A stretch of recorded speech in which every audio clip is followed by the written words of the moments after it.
Hey guys, welcome back to my channel. അപ്പോൾ ഇന്നൊരു day in my ലൈഫാണ്. ഇന്ന് ഞങ്ങളുടെ സാറ ഞങ്ങളുടെ കൂടെ വന്നിട്ട് 100 ദിവസമായി. സാധാരണ എല്ലാവരും 90 ദിവസമാണ് പറയുക, ഞങ്ങളൊരു വെറൈറ്റിക്ക് വേണ്ടി 100 ദിവസം പിടിച്ചു. അപ്പോൾ ഇന്നത്തെ സ്പെഷ്യൽ കാര്യങ്ങളാണ്. സ്പെഷ്യൽ ഒന്നല്ല, എന്നും നടക്കുന്ന കുറച്ച് കാര്യങ്ങളാണ്. രാവിലെ നമ്മൾ നേരത്തെ എണീറ്റു. നേരത്തെ എന്ന് പറഞ്ഞിട്ടുണ്ടെങ്കിൽ 6 മണിയായിട്ടുണ്ടാവും. കാരണം രാത്രി മുഴുവൻ സാറയ്ക്ക് പ്ലേ ടൈമാണ്. ഒരു 12 മണി 1 മണി ആവണ വരെ ഫുൾ കളിയാണ്. അപ്പം നമ്മൾ അവളുടെ കൂടെ കളിപ്പിച്ച് ചിരിപ്പിച്ചിരിക്കണം. അപ്പോൾ അതുകൊണ്ട് രാവിലെ നേരത്തെ എണീറ്റത് ഒരു 6 മണി ആയിട്ടുണ്ടാവും. അപ്പോൾ ഡെലിവറി കഴിഞ്ഞതിൻ്റെ ലക്ഷണങ്ങളൊക്കെ കാണാനുണ്ട്. നന്നായി മുടി കൊഴിയുന്നുണ്ട്, അതുപോലെ നന്നായി തടി വെച്ച് വരുന്നുണ്ട്. മരുന്നുകളൊക്കെ കഴിച്ചതിൻ്റെ ഒക്കെ എഫക്റ്റ് ഇപ്പോഴാണ് ഓരോന്ന് വരുന്നത്. അപ്പം ഇനി അധികം ലേറ്റ് ആക്കണ്ട, നമുക്ക് നേരെ കലാപരിപാടിയിലേക്ക് കിടക്കാം. അപ്പോൾ ആദ്യം തന്നെ ആ ഉറക്കപ്പിച്ചേന്നൊന്ന് മാറാനായിട്ടൊന്ന് ഫേസ് വാഷ് ഇട്ട് ഞാൻ മുഖം കഴുകി. എന്നും രാത്രി കിടക്കുമ്പോഴും രാവിലെ എണീക്കുമ്പോഴും ഞാൻ ഫേസ് വാഷ് യൂസ് ചെയ്യാറുണ്ട്. വേറെ ടൈമിലൊന്നും ഞാൻ യൂസ് ചെയ്യില്ല. അപ്പോൾ രാവിലെ എനിക്ക് നല്ല വൃത്തിയിൽ മുഖമൊക്കെ ഒന്ന് കഴുകി നമ്മുടെ ഫ്രഷൊക്കെ ആണല്ലോ, അല്ലെങ്കിൽ അടുക്കളയിൽ ഉറക്കം തൂങ്ങി നിൽക്കുമല്ലോ. അങ്ങനെ നമ്മുടെ ഫേസ് വാഷൊക്കെ ആയി നെക്സ്റ്റ് സ്റ്റെപ്പ് പല്ല് തേക്കുക. അപ്പോൾ രാത്രിയും അതെ രാവിലെ അതെ, ഈ 2 റൊട്ടീൻ ഞാൻ എന്നും ഫോളോ ചെയ്യുന്ന പരമാവധി പറ്റാവുന്ന എല്ലാ ദിവസവും ഞാൻ ചെയ്യാറുണ്ട്. രാവിലെയും രാത്രിയും ഫേസ് വാഷ് ഇട്ട് മുഖം കഴുകുകയും ചെയ്യും, അതുപോലെ തന്നെ പല്ല് തേക്കുകയും ചെയ്യും. അത് കഴിഞ്ഞ് അടുക്കളയുടെ ഡോറൊക്കെ ഒന്ന് തുറന്നിട്ടു. കുറ്റിയിടാൻ നല്ല രാത്രി മറന്നു പോയിട്ടുണ്ടായിരുന്നു, വെറുതെ ചാരിട്ടിട്ടുണ്ടായിരുന്നുള്ളൂ. അപ്പോൾ രാവിലെ എനിക്ക് ചായ വെക്കാൻ വെള്ളം വെച്ചു. അതുപോലെ കടല ഇന്നലെ വെള്ളത്തിലിട്ട് വെച്ചിട്ടുണ്ടായിരുന്നു. അപ്പോൾ നമുക്ക് കടല കറി വെക്കാമെന്ന് വിചാരിച്ചു. സാധാരണ ഒരു ഉപ്പേരിയും ഒരു ചാറും എന്നും പതിവാണ്. അപ്പോൾ ഇന്ന് എനിക്ക് വയ്യ, എന്തായാലും ലേറ്റായിട്ടാണ് എണീറ്റത്. അപ്പോൾ എന്തായാലും കൂടിയും കടല ഒരു കറിയാക്കുക. അപ്പോൾ പിന്നെ ചാറുമായി ഉപ്പേരി പോലെ ഒരു ഡ്രൈ ആക്കുകയും ചെയ്യാമെന്ന് വെച്ചിട്ട് അങ്ങനെ ചെയ്തു. അങ്ങനെ ചായക്ക് വെള്ളം തിളച്ചു. അപ്പം ഞാൻ അതിൽ നിന്ന് കുറച്ച് വെള്ളം മാറ്റി വെച്ചു എനിക്കൊരു ഡ്രിങ്കിന് വേണ്ടിയിട്ട്. അതെന്താ ഡ്രിങ്ക് എന്നുള്ളത് ഞാൻ എന്തായാലും ഒരു 3 മാസം കഴിഞ്ഞിട്ട് ഞാൻ പറയാം. കാരണം അതെന്തെങ്കിലും എഫക്റ്റ് ആവുന്നുണ്ടോ, എനിക്ക് എന്തെങ്കിലും ചേഞ്ചസ് ഉണ്ടോ എന്നൊക്കെ ഞാനത് പരീക്ഷിച്ചിട്ട് വേണ്ടേ നിങ്ങളുടെ അടുത്ത് പറഞ്ഞു തരാൻ. അല്ലാണ്ട് ഇപ്പം തന്നെ പറഞ്ഞിട്ട് യാതൊരു യൂസ്ഫുൾ ഇല്ലെങ്കിൽ അത് വെറുതെ പോയില്ലേ. അപ്പം ഞാൻ ചായ വെച്ചപ്പോഴേക്കും പാച്ചു കഴിഞ്ഞിട്ട് ടി വി ഒക്കെ ന്യൂസൊക്കെ വെച്ചിട്ടുണ്ടായിരുന്നു. അപ്പം ഞാൻ അങ്ങനെ ആവി പറക്കുന്ന ചായ വേണം. എനിക്കാണെങ്കിൽ പച്ചവെള്ളം പോലത്തെ ചായ എനിക്കിഷ്ടം, ചൂട് ഇഷ്ടേ അല്ല. പാച്ചുവിന് ഇങ്ങനെ ആവി പറക്കണ ചായ ഇഷ്ടമാണ്. അത് കഴിഞ്ഞിട്ട് വെച്ചിട്ട് പിന്നെ ചോറ് വയ്ക്കണ്ടേ, മാമു കഴിക്കണ്ടേ. അപ്പം ഞാൻ വേഗം പോയിട്ട് ചോറ് ഞാൻ എപ്പോഴും മറക്കുന്നൊരു കാര്യമാണ് ചോറ് വയ്ക്കാൻ. കാരണം കറികളൊക്കെ ഞാൻ ചിലപ്പോൾ 3-4 കറികൾ ഉണ്ടാക്കും, പക്ഷേ ചോറ് വയ്ക്കാൻ ഞാൻ മറക്കും. അപ്പം എൻ്റെ അമ്മ എൻ്റെ അടുത്ത് എപ്പോഴും പറയാറുണ്ട്, ആൾക്കാർ കറി വയ്ക്കാൻ മറന്നെന്ന് കേട്ടിട്ടുണ്ട്, ചോറ് വയ്ക്കാൻ മറക്കുന്ന ഒരാളെ ഞാൻ ആദ്യമായിട്ട് കാണുന്നതെന്ന്. കാരണം ഞാൻ കറിയിലാണ് സ്പെഷ്യലൈസ് ചെയ്യുക. ഒരു ചാറുണ്ടാവും, ഒരു ഉപ്പേരി ഉണ്ട്, ഒരു വറവുണ്ടാവും, അങ്ങനെയൊക്കെ പലതരം കറികളുണ്ടായിരിക്കും. പക്ഷേ എൻ്റെ ഒരു ഓർമ്മയിൽ ഞാനൊരു 4 പ്രാവശ്യം അങ്ങോട്ട് ചോറ് വയ്ക്കാൻ മറന്നിട്ടുണ്ട്. അപ്പം ഞാൻ വേഗം പിന്നെ ഈ ചതയ്ക്കുന്ന ഈ സാധനമില്ല, അത് ഇവിടെ വാങ്ങിച്ചതല്ല ഗൈസ്, ഞങ്ങൾ തമിഴ്നാട്ടിൽ നിന്ന് വാങ്ങിച്ചതാണ്. വേളാങ്കണ്ണിയിൽ പോയപ്പോൾ വാങ്ങിച്ചു കൊണ്ട് വന്നതാണ് അത്. എനിക്കത് കണ്ടപ്പോൾ എന്തോ ഇഷ്ടപ്പെട്ടു. ഇവിടെ കിട്ടുന്ന സാധനമാണ്, പക്ഷേ എനിക്കെന്തോ അവിടെ നിന്ന് വാങ്ങാൻ തോന്നി.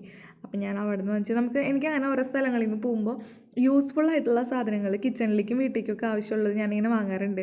അല്ലാണ്ട് ഡ്രസ്സും കുറേ അങ്ങനത്തെ ഒന്നല്ല ഞാൻ വാങ്ങുക. നമുക്ക് യൂസ്ഫുൾ ആയിട്ടുള്ള കാര്യങ്ങളാണ് ഞാൻ ഓരോരോ സ്ഥലങ്ങളിൽ പോകുമ്പോൾ മേടിക്കാറുള്ളത്. അങ്ങനെ നമ്മുടെ കറിക്കുള്ള സാധനങ്ങളൊക്കെ സെറ്റ് ചെയ്ത് ചോറും ഒക്കെ അവിടെ സെറ്റ് ചെയ്തു. ഇനി അത് കുറച്ച് വേവാനായിട്ട് ടൈം എടുക്കുമല്ലോ. അപ്പോൾ ആ ടൈമിൽ ഞാൻ എൻ്റെ കുറച്ച് സ്കിൻ കെയർ ചെയ്യാമെന്ന് വിചാരിച്ചു. സ്കിൻ കെയർ വേറെ ഒന്നുമല്ല, എന്നും രാവിലെ പറ്റാവുന്ന ദിവസങ്ങളിൽ ഞാൻ ചെയ്യുന്നൊരു കാര്യമാണ് ഐസ് റോൾ ഓൺ ചെയ്യും. അതായത് ഐസ് അതിൻ്റെ ഉള്ളിൽ വെച്ചിട്ട് നമ്മുടെ ഫേസിൽ മൊത്തം റോൾ ഓൺ ചെയ്യും. ഇത് ആദ്യത്തെ ദിവസം വെച്ച ദിവസം ഭയങ്കര ബുദ്ധിമുട്ടായിരുന്നു. നല്ല തണുപ്പല്ല, ഐസല്ലേ. പിന്നീട് എനിക്കത് സെറ്റായി. ഇപ്പം എനിക്കത് സാധാരണ പോലെയായി ഐസ്. എനിക്ക് ആ തണവ് എൻ്റെ ബോഡി ശീലിച്ചു ഡെയിലി ചെയ്തിട്ട്. അങ്ങനെ ഇത് നല്ലൊരു സംഭവമാണ് കേട്ടോ, നമ്മുടെ സ്കിന്നിനൊക്കെ നല്ലൊരു ഇതാണ്. ഐസ് വെള്ളത്തിൽ ആദ്യം ഞാൻ മുഖം മുക്കി വയ്ക്കാറാണ് ചെയ്യാറ്, ഐസ് ക്യൂബൊക്കെ ഇട്ടിട്ട്. പിന്നെ ഞാൻ ഈ സംഭവം ഐസ് റോൾ ഓൺ വാങ്ങിയിട്ട് ഇത് വെച്ചു. അപ്പോഴേക്കും നമ്മുടെ കറിയൊക്കെ ഏകദേശം സെറ്റായിട്ടുണ്ട്. ചാറ് കുറച്ചധികം ഉണ്ട്, അപ്പോൾ അതൊന്ന് വറ്റാൻ വേണ്ടി വെച്ചു. ആ ടൈമിൽ ഞാൻ വിചാരിച്ചു എന്തായാലും അലക്കാം, അധികം ടൈം കളയണ്ടല്ലോ. സാറ എനിക്കുമ്പോഴേക്കും തിരിച്ചെത്തണ്ടേ, രാവിലെ എനിക്ക് ഫീഡ് ചെയ്തിട്ട് വന്നതാണ്. അപ്പോൾ അത് കാരണം നമുക്ക് അലക്കാം. ബാക്കിയുള്ള പണികൾ ഓരോന്നായിട്ട് ഇങ്ങനെ ചെയ്തുകൊണ്ടിരിക്കണം. അവളെ എണീറ്റിട്ടുണ്ടെങ്കിൽ ഇന്നത്തെ ദിവസം പോയി കിട്ടും, പിന്നെ നമുക്കൊന്നും ചെയ്യാൻ പറ്റില്ല. ചിലപ്പോൾ രാത്രിയൊക്കെ ഞാൻ അലക്കിയിട്ടുണ്ട്. കാരണം ഇവള് പകലൊന്നും സമ്മതിക്കില്ല, എടുത്തുകൊണ്ട് നടക്കേണ്ടി വരും. ചിലപ്പോൾ അവൾ കരഞ്ഞു കഴിഞ്ഞാൽ കേൾക്കില്ല, ഇങ്ങോട്ട് അലക്കണേൻ്റെ അവിടേക്ക് കേൾക്കില്ല കരഞ്ഞിട്ടുണ്ടെങ്കിൽ. അപ്പം ഞാൻ അവൾ രാവിലെ അല്ലെങ്കിൽ രാത്രിയാണ് അലക്കുക, ഡേ ടൈമിൽ ഞാൻ അലക്കാറില്ല. അപ്പം ഇന്ന് രാവിലെ ടൈം കിട്ടിയ കാരണം വേഗം പോയിട്ട് അലക്കാമെന്ന് വിചാരിച്ചു. അപ്പോൾ സാറയുടെ ഡ്രസ്സുകളൊന്നുമല്ല, ഞങ്ങളുടെ ഡ്രസ്സുകളാണ്. സാറയുടെ സെപ്പറേറ്റാണ് അലക്കുക. കാരണം അത് സോപ്പ് പൊടിയും കാര്യങ്ങളൊന്നും നമ്മുടെ മിക്സപ്പ് ചെയ്യാൻ പാടില്ലല്ലോ. അപ്പോൾ അതുകൊണ്ട് സാറയുടെ ഡ്രസ്സുകളൊക്കെ സെപ്പറേറ്റ് ചെയ്യാം. അങ്ങനെ അലക്ക് പരിപാടിയും കഴിഞ്ഞിട്ടുണ്ട്. കുറച്ചുണ്ടെങ്കിൽ ഞാൻ താഴ്ത്തിടും, കുറേ ഡ്രസ്സുകളുണ്ടെങ്കിൽ ടെറസിൽ കൊണ്ടുപോയിട്ടിടും. അങ്ങനെ ഞാൻ ഇടയ്ക്കിടയ്ക്ക് വന്ന് നോക്കുന്നുണ്ട് അവൾ എണീറ്റോ, അവളുടെ മേത്ത് പുതപ്പെങ്ങാനും വീണ് കിടക്കുന്നുണ്ടോ എന്നൊക്കെ അറിയാൻ വേണ്ടി ഞാൻ അങ്ങനെ ഇടയ്ക്കിടയ്ക്ക് വന്ന് നോക്കും. അപ്പോൾ ആൾ നല്ല ഉറക്കത്തില്ല, എന്തൊക്കെയോ സ്വപ്നം കണ്ട് ചിരിക്കുന്നുണ്ട്, ഓരോ ആക്ഷൻസൊക്കെ കാണിക്കുന്നുണ്ട്. രണ്ട് ചെവിയും പൊത്തിയിട്ടാണ് സാറ കിടക്കുന്നത്. പപ്പയുടെ കുറുക്കം വലി കേൾക്കാണ്ടിരിക്കാനാണ് തോന്നുന്നുണ്ട്. എപ്പോഴും രണ്ട് ചെവി പൊത്തിയിട്ടാണ് കിടക്കുക, അല്ലെങ്കിൽ മുഖം കണ്ണ് പൊത്തി കിടക്കും. എന്നെ ആരും കാണണ്ട, എനിക്കൊന്നും കേൾക്കണ്ട, അങ്ങനെയുള്ള മട്ടിലാണ് ആൾ ഉറങ്ങുക. അപ്പം ഞാൻ എണീറ്റ് വന്നപ്പോൾ ലൈറ്റ് ഓഫ് ആക്കിയിട്ടില്ല, അത്രയേ കറണ്ട് ബില്ല്. അപ്പം ഞാൻ വേഗം പോയിട്ട് ലൈറ്റ് ഓഫാക്കി. അത് കഴിഞ്ഞപ്പോൾ വീടിൻ്റെ ഫ്രണ്ടിൽ ഫുൾ മണലാണ്. അപ്പോൾ കടൽ പ്രദേശമാണല്ലോ, അപ്പോൾ മണലായ കാരണം ഞാൻ വേഗം അടിച്ചു വാരുമ്പോൾ നല്ല രസത്തിൽ ഇങ്ങനെ കിടക്കും. അപ്പോൾ അതുകൊണ്ട് ഞാനിപ്പോൾ ഇവിടെ നിന്നൊരു 3-4 മാസം പോയതിൻ്റെ എല്ലാ ഇതുകളും വീട്ടിൽ കാണുന്നുണ്ട്. പുല്ലൊക്കെ ഇതിനൊരു ദിവസം ഫ്രീ കിട്ടുമ്പോൾ അതൊക്കെ ചെയ്തൊന്ന് ക്ലീൻ ചെയ്യണം. അപ്പോൾ തൽക്കാലം നമുക്കൊന്ന് അടിച്ചു വാരി ഇടാമെന്ന് വെച്ചിട്ട് ഞാനതൊക്കെ അടിച്ചു വാരി ഇട്ടു. അപ്പോഴേക്കും എൻ്റെ കറിയൊക്കെ സെറ്റായി, ചോറ് സെറ്റായി. പിന്നെ ഞാൻ അതിൻ്റെ ഇടയിൽ ഒരു നാളികേര ചമ്മന്തി ഉണ്ടാക്കിയായിരുന്നു കേട്ടോ, അത് ഞാൻ വീഡിയോ എടുത്തില്ല. എല്ലാം കഴിഞ്ഞ് വന്നപ്പോൾ സമയം 7:45. അപ്പോൾ എന്തായാലും ഇനി ടൈമുണ്ട്, ഹസ്ബൻഡ് 8:30 പോവുള്ളൂ. അപ്പോൾ ഞാൻ എന്ത് വിചാരിച്ചു, ഇനി അവിടെ പോയി കിടന്ന് അവരെ ഡിസ്റ്റർബ് ആക്കണ്ടെന്ന് വെച്ചിട്ട് ഹാളിൽ ഒരു ബെഡ് ഇട്ടിട്ടുണ്ട്. സേറാനൊക്കെ എടുത്താൻ വേണ്ടിയിട്ട് ഹാളിലൊരു കുഞ്ഞ് ബെഡ് ഇട്ടിട്ടുണ്ട്. ഞാൻ വേഗം അതിൽ പോയി കിടന്നു. ഇനി കുറച്ച് നേരം റെസ്റ്റ് എടുക്കാമെന്ന് വെച്ചിട്ട് ഒരു 15 മിനിറ്റ്.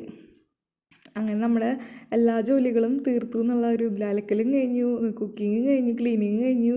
ഇനി എല്ലാം കഴിഞ്ഞിട്ട് ഞാൻ വിശ്രമമായിട്ട് ഇങ്ങനെ കിടക്കുകയാണ്. ഇനി സാറേ എനിക്കൊന്നും നോക്കിയിരിക്കുക, പക്ഷെ അവളെ എനിക്കുന്നില്ല. അപ്പോൾ ഞാൻ എന്തായാലും 6 മണിക്കാണല്ലോ എണീറ്റത്, 8 മണി ആയിട്ടുണ്ട്. അപ്പോൾ അവൾക്ക് ഫീഡ് ചെയ്യാൻ ടൈം ആയിട്ടുണ്ട്. അപ്പം ഞാൻ പോയിട്ട് എണീപ്പിച്ചിട്ട് ആളെ എനിക്കുന്ന ഒരു ലക്ഷണവും കാണിക്കുന്നില്ല. അപ്പം ഞാൻ പോയിട്ട് സാറേ എനിക്ക് എന്ന് പറഞ്ഞിട്ട് ഞാൻ കുറേ, ആൾക്ക് ഇഷ്ടമാവണില്ല വിളിക്കണതൊന്നും. പക്ഷെ ഞെരിപിരി കൊള്ളുന്നുണ്ട്. അങ്ങനെ അവസാനം സാറേ എണീറ്റു. അപ്പോൾ രക്ഷപ്പെട്ടു. അതിനിടയിൽ എൻ്റെ ഹസ്ബൻഡൊക്കെ ജോലിക്ക് പോയിട്ട് അതൊന്നും വീഡിയോ എടുക്കാൻ പറ്റില്ല. എന്താ പറയുക, എല്ലാം കൂടി ഒരുമിച്ച് നമുക്ക് പറ്റില്ലല്ലോ. അപ്പോൾ സാറാനെ എണീപ്പിച്ചിട്ട് സാറാനെ കുളിപ്പിച്ചു. അതാണ് ഏറ്റവും വലിയ ടാസ്ക്. കുളിപ്പിച്ച് കഴിഞ്ഞാൽ അവളെ ഡ്രസ്സൊക്കെ മാറ്റി, അതൊന്നും വീഡിയോ എടുക്കാൻ പറ്റില്ല കാരണം അവൾ നല്ല കരച്ചില്ല. അപ്പോൾ ആ ടൈമിൽ നമുക്ക് ക്യാമറ പിടിക്കാൻ അതൊന്നും പറ്റില്ല. പിന്നെ ഞാൻ ഒറ്റയ്ക്കുള്ളൂ, അപ്പോൾ എല്ലാം കൂടി എനിക്ക് മാനേജ് ചെയ്യാൻ പറ്റില്ല. അപ്പോൾ കുളിയൊക്കെ കഴിഞ്ഞ് സാറാനെ പുതിയ ഉടുപ്പൊക്കെ ഇടിച്ച് കുറച്ച് നേരം, പിന്നെ പ്ലേ ടൈമാണ്, പിന്നെ കുറച്ച് നേരം കളിക്കും. സാറ തന്നെ കിടന്ന് കളിക്കും, വർത്താനം പറയും, നീളും, അങ്ങനത്തെ കാര്യങ്ങളൊക്കെ ചെയ്യും. അപ്പോൾ ആ ടൈമിൽ ഞാൻ ബെഡൊക്കെ ഒന്ന് ഇതാക്കാമെന്ന് വെച്ചു. കുളി കഴിഞ്ഞ് വരുമ്പോൾ ബെഡിൻ്റെ കോലം കാണണം. അവളുടെ പൗഡർ, ലോഷൻ, ഡ്രൈ ഷീറ്റ്, അവളുടെ നാപ്പി എല്ലാതും ഉണ്ടാവും. പിന്നെ എന്തൊക്കെയുണ്ട്, ബെഡ്ഷീറ്റ്, അങ്ങനെ ഒരു ലോഡ് സാധനം ഉണ്ടാവും കട്ടില്. അങ്ങനെ എല്ലാം കഴിഞ്ഞ് ഞാൻ സേറേനെ ഉറക്കി. ഇനിയാണ് എനിക്ക് സമാധാനമായിട്ട് എനിക്കൊരു 10 മിനിറ്റ് കിടക്കാമെന്ന് വെച്ചിട്ട് ഞാൻ അവളെ ഉറക്കി. എല്ലാം കഴിഞ്ഞപ്പോൾ ശുഭം. ഇതാണ് എൻ്റെ ഒരു മോർണിംഗിലെ ഒരു ഡേ ഇൻ മൈ ലൈഫ്. എങ്ങനെയുണ്ട്? എല്ലാ ദിവസവും ഏകദേശം ഈ രീതിയിലൊക്കെ തന്നെയാണ്. ഇനി ഇടയിലെങ്ങാനും സാറേ എണീറ്റിട്ടുണ്ടെങ്കിൽ ഇതൊക്കെ തെറ്റും നമ്മുടെ. അപ്പോൾ ഈ വീഡിയോ ഇത്രയേ ഉള്ളൂ. അപ്പോൾ നിങ്ങൾക്ക് എല്ലാവർക്കും ഈ വീഡിയോ ഇഷ്ടപ്പെട്ടു എന്ന് ഞാൻ വിശ്വസിക്കുന്നു. അപ്പോൾ നിങ്ങൾക്ക് ഈ വീഡിയോ ഒക്കെ ഇഷ്ടപ്പെടുകയാണെങ്കിൽ ജസ്റ്റ് ഒന്ന് ലൈക്ക് ചെയ്ത്, കമൻറ്റ് ചെയ്ത്, സബ്സ്ക്രൈബ് ചെയ്ത് ഒന്ന് സപ്പോർട്ട് ചെയ്യുക. എന്തെങ്കിലും സജഷൻസ് ഉണ്ടെങ്കിൽ പറയണം കേട്ടോ. Thank you for watching. By.